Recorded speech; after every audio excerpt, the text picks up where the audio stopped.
साहेब,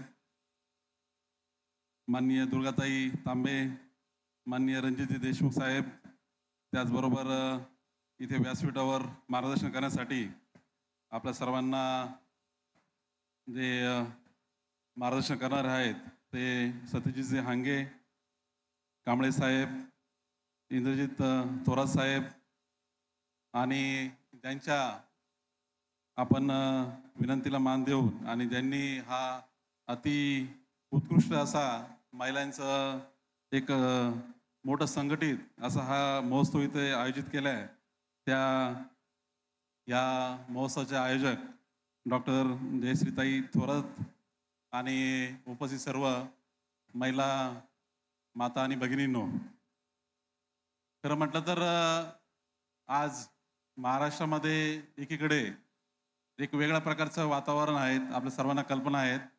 एक वेगळ्या एका योजनेची सध्या खूप मोठ्या प्रमाणात धूम आहे आणि मोठी चर्चा चाललेली आहे. पण मी आता त्याच्यावर काही भाष्य करत नाहीत. पण आम्ही काल एक 3 सप्टेंबर साहेब 3 सप्टेंबर ही काल शरद जोशींची जयंती होती आणि आम्ही सह्याद्रीमध्ये त्यावर एक कार्यक्रम केला.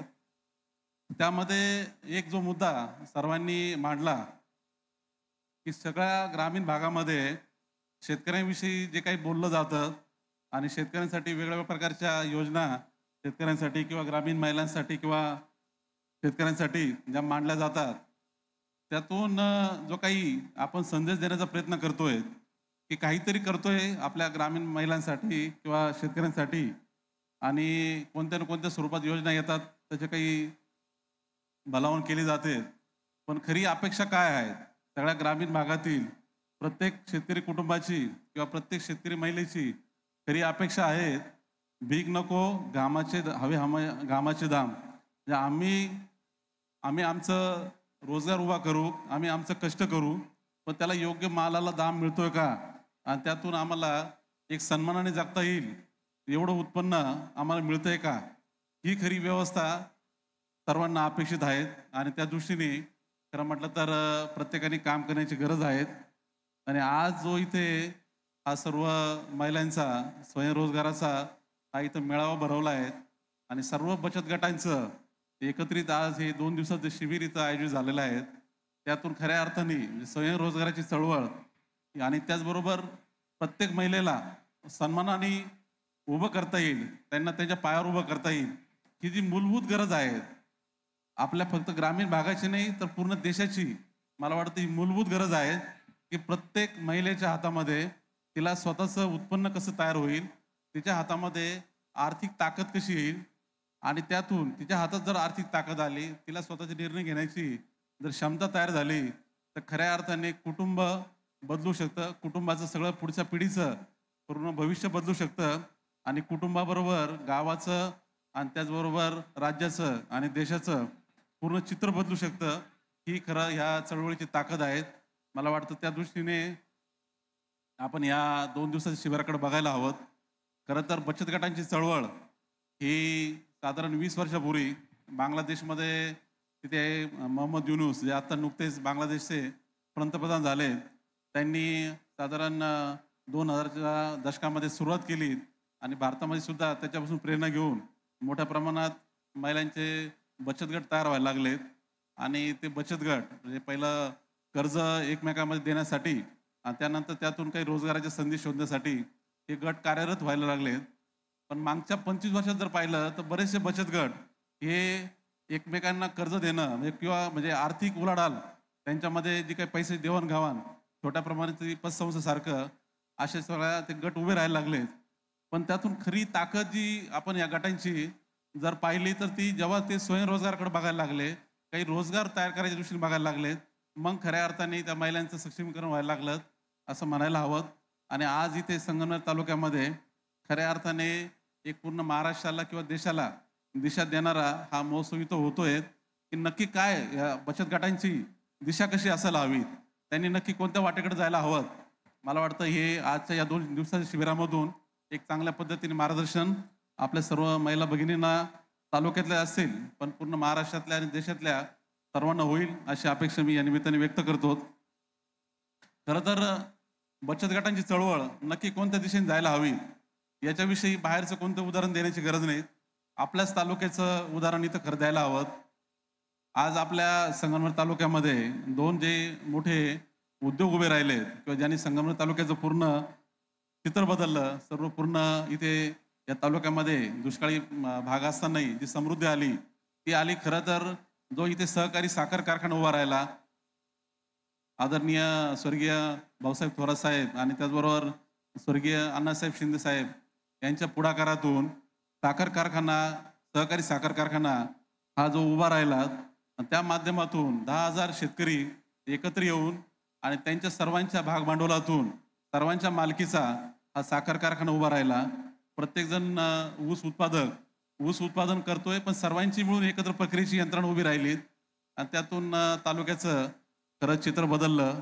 आणि त्यानंतर दुसरा टप्पा दूध व्यवसायाचा, राजहंस दुधाच्या माध्यमातून जी क्रांती तालुक्यामध्ये झाली की छोटे छोटे दूध उत्पादक, एक गाय किंवा दोन गाय असलेले दूध उत्पादक, त्या सर्वांच्या दुधाला एक चांगल्या दर्जाचं एक त्याला एक दाम किंवा त्याला एक खऱ्या अर्थाने मूल्य जे मिळायचं काम झालं. ही राजहंस संस्था उभी राहिली, संगमनेर दूध उत्पादक सहकारी संस्था उभी राहिली. त्यामुळे खऱ्या अर्थाने आज प्रत्येक कुटुंबामध्ये आज एक 15 दिवसाला हक्काचं उत्पन्न यायला लागलं. तर ह्या दोन्ही चळवळी ज्या उभ्या राहिल्यात, ऊसाची आणि त्याचबरोबर दुधाची, सहकाराच्या माध्यमातून कशा पद्धतीने ग्रामीण भागात बदल होऊ शकतो हे आपण सर्वजण अनुभवतात. पण त्याचबरोबर महाराष्ट्रातील इतरही तालुक्यामध्ये, जिल्ह्यामध्ये याच्यापासून या चळवळीपासून प्रेरणा घेऊन कित्येक लोक काम करतायत. आणि आम्ही त्यातूनच खरं म्हटलं तर सह्याद्रीची पूर्ण जी काही रचना उभी राहिली आहे तर त्यामध्ये ह्या दोन्ही ऊस कारखानदारी, सहकारी कारखानदारी आणि त्याचबरोबर दुधाची सहकारी व्यवस्था ही जी काही उभी राहिली तीच प्रेरणा घेऊन आम्ही सर्व काम करत आहोत. फक्त त्यातलं काही अधिक जरा पुढचं टप्प्यावरचं काही शानपण घेऊन चालण्याचा आमचा प्रयत्न चालला आहे. आणि त्यामध्ये जे काही एक गोष्ट लक्षात येते की आपल्या ग्रामीण भागामध्ये खरं म्हटलं तर संधी खूप आहेत, त्याचबरोबर आव्हानं आहेत. आव्हानापैकी जर पाहिलं तर पाणी एक मोठी समस्या आपल्याला बऱ्याच भागामध्ये दिसते. दुष्काळी भागामध्ये तर तो एक मोठा प्रश्न असतो.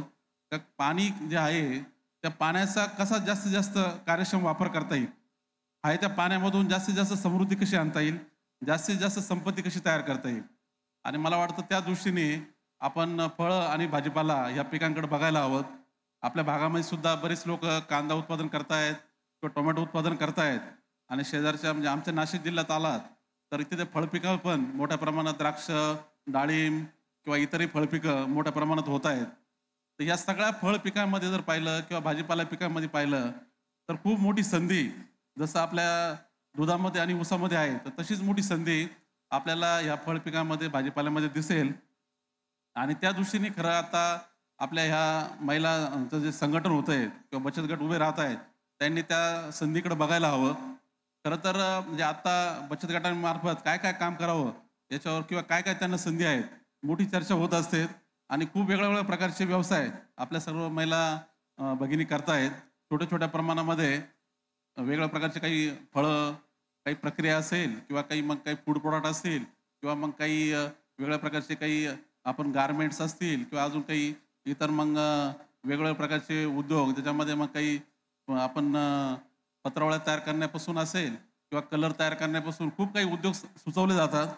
पण मला आपल्या सर्वांना आवर्जून सांगायचं आहे की या सर्व बचत गटाच्या चळवळीमध्ये काही मुद्दे आपण स्पष्टपणे समजून घ्यायला हवेत की छोटे छोटे उद्योग खूप होतात आणि ते सगळ्या उद्योगामध्ये म्हणजे त्यांना उत्पादन करता येतं पण विक्रीच्या पातळीवर जाऊन ते अडचणीत येतात.